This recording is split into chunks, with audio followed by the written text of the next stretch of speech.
ওই যারে যারা বাংলাদেশ থেকে নতুন বিদেশে আসবেন মনে করতেছেন তাদের উদ্দেশ্যে আপনাদের প্রথম ধাপ ট্রেনিং চলতেছে বাংলাদেশে।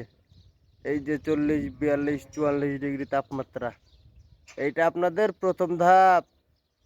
আপনারা আয়া পড়েন, টিকে যাবেন ইনশাআল্লাহ। কারণ 40, 42, 44 ডিগ্রি তাপমাত্রা যখন সহ্য করতে পারছেন, বিদেশের মাটিতে এসে 48, 50 ডিগ্রিও সহ্য করতে পারে নিবেন। আয়া পড়েন জলদি জলদি। পাসপোর্ট যদি বানানো থাকে তাহলে জলদি জলদি আয়া পড়েন, আর যদি বানানো না থাকে জলদি জলদি বানায় লন।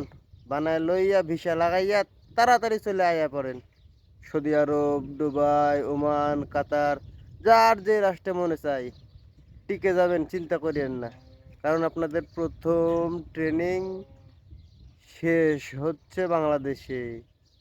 ইনশাল্লাহ বিদেশে আসে আর কিচ্ছু হবে না, টিকে যাবেন।